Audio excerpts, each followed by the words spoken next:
এই দেখুন, আজ যদি আমার মেয়ে দুটোকে মানে রূপুকে নীলুকে কেউ যদি জুম করে ভুল করে কাজের লোক বলে ভেবে ফেলে, তাহলে আমাদের কি কর্তব্য? তার ভুলটা সঙ্গে সঙ্গে সংশোধন করে দেবো, তাই না?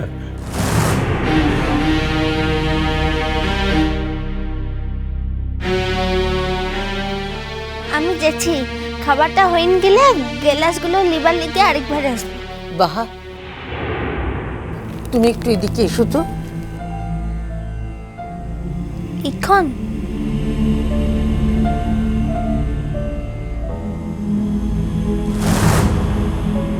কেন, তুমি কি খুব ব্যস্ত? কাজ করছো এখন? ও বাইরের মেয়েগুলানকে খিতে দেওয়া হচ্ছে তো, সেখানে যদি কোনো কামটাতে লাগে তার লিখে।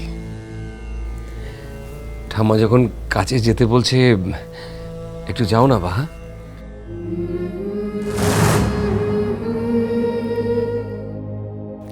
হ্যাঁ, তাই তো। উনি বয়স্ক মানুষ, কাছে ডাকছেন, সঙ্গে সঙ্গে কথা শুনতে হয়। বাহা,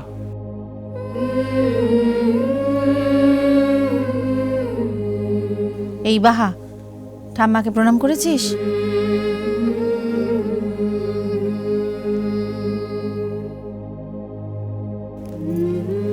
থাক থাক। না না মাসিমা, পাটা ছুঁতে দিন। বড়দের কাছে মাথা নোয়ানোটা শিখুক।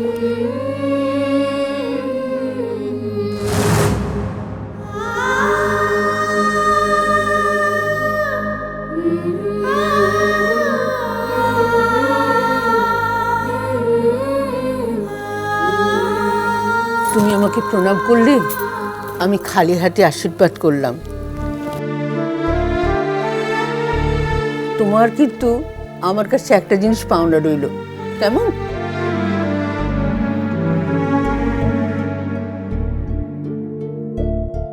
আচ্ছা, আমার কিন্তু একটা বিকেলে মিটিং আছে, সো 3:30-র মধ্যে আমাকে এখান থেকে রওনা হতেই হবে। হ্যাঁ হ্যাঁ, আমরা রেডি। এইবার আপনারা বসে পড়বেন। সরি, আমি তো দুপুরে ভারী কিছু খাই না।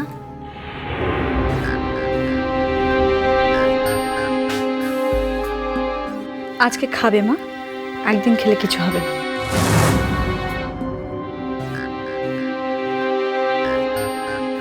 তার আগে আমার একটা কাজ আছে মন, তোমার বাড়ির সকলের জন্য আমি কয়েকটা গিফট এনেছি, একটু সবাইকে দিয়ে দাও তোমার। এর কোনো মানে হয়? খামোখা এগাদা টাকা খরচ করলেন। তাতে কি হয়েছে দাদা? আজ আপনাদের বাড়িতে একটা সুন্দর অনুষ্ঠান, এই দিনে কিছু দিতে পারলে তো নিজের মনটাই ভালো লাগে।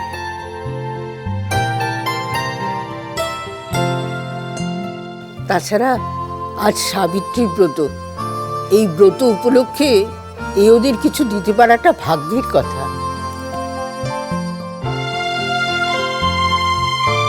বোন, এই শাড়িগুলো ওনাদের একটু দিয়ে দাও। কোনটা কার আমি তো জানি না মা। আচ্ছা ঠিক আছে, আমি দিয়ে দিচ্ছি।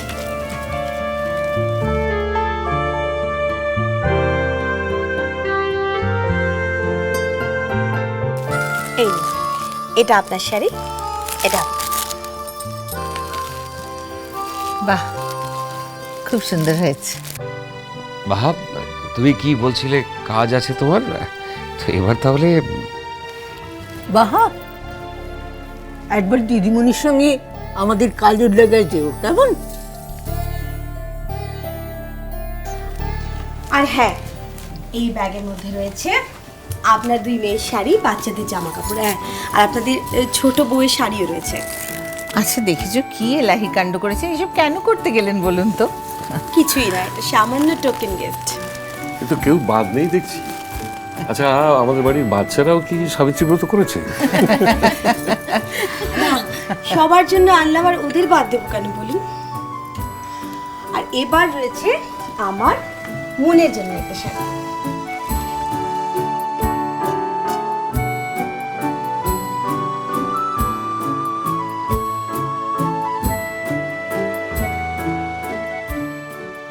এবার আমি যাই কিনে। হ্যাঁ, এসো বাহা, হয়তো তোমাকে ওখানে দরকার আছে আর আমরা তোমাকে এখানে আটকে রেখে। এই দাঁড়াও না বাহা, ওটাকে দেখে যাকো বাপি।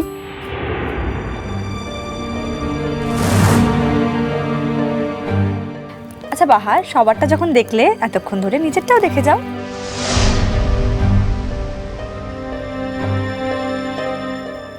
কিছু লাগবে লাই রে দিদিমণি, তুই তো সেদিনকে আমাকে একটু নতুন কাপড়টা দিলি বটে।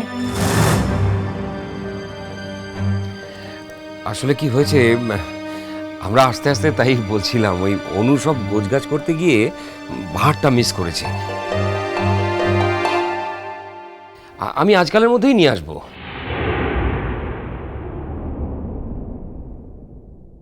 দিব্য, আমি খুব স্ট্রেট কাট মানুষ, এটা সবাই জানে।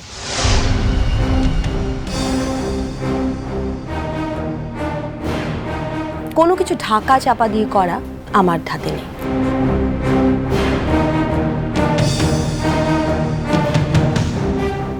আর তাছাড়া এরা সবাই আমাদের নিজের লোক, এদের কাছে কোনো কিছু হাইড করাটা আমি প্রয়োজন বোধ করি না।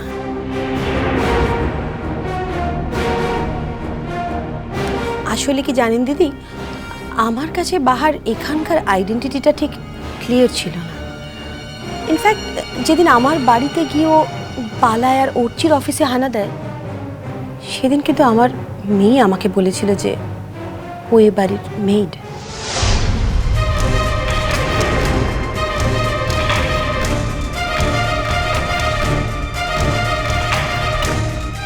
কি মনে আছে তোমার?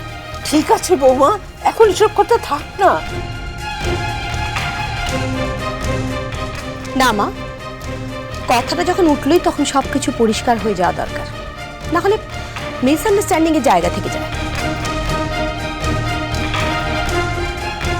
কোনো মিসআন্ডারস্ট্যান্ডিং হচ্ছে না অনু, আমি তো বললাম আমি কাল পরশু নিজে এসে বরং। দ্যাট ইজ অ্যানাদার পয়েন্ট দিব্য, যেটা হয়েছে আমি সেটাই বলছি। ইনফ্যাক্ট ওই ইমপ্রেশন থেকে আমি বাহার জন্য কোনো কিছু আনিনি। তাহলে অ্যাকচুয়ালি আপনাদের বাড়িতে তো সুন্দরলাল বলেও একটি কাজের লোক আছে, আনলে তো আমাকে তার জন্য কিছু আনা উচিত ছিল, তাই না?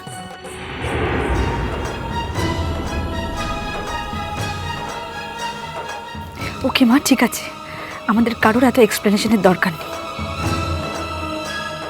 তুমি এটা বুঝবে না মুন, ইনফ্যাক্ট সংসারে কাজের লোকের ডিমান্ড প্রচণ্ড, তাছাড়া এই ক্লাস অফ পিপলের তো মারাত্মক ডিমান্ড। এনিওয়ে আমি ভাবলাম এই নিয়ে আবার কোনো ঝামেলা। যাই হোক, আপনারা সবাই মিলে যখন আমার ভুলটা ভাঙিয়ে দিয়েছেন তখন তো আর কোনো সমস্যাই নেই।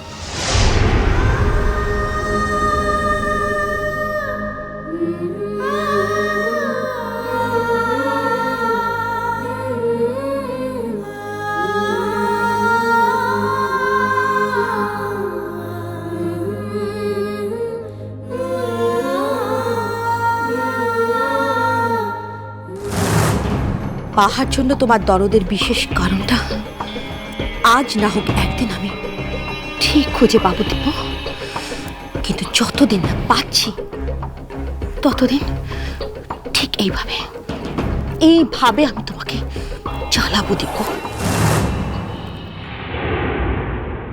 মেয়েটা কাঁদছে, অথচ বাপ হয়ে আমি মেয়েটার এই চোখের জল মোছাতে পারছি না।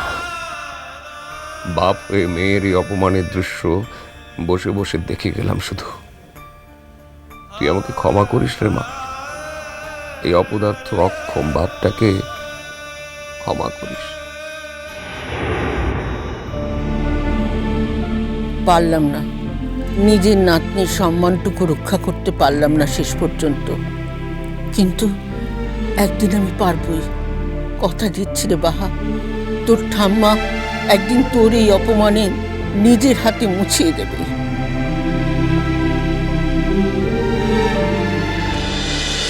মিষ্টি কুটু মিষ্টি কুটু মিষ্টি কুটু।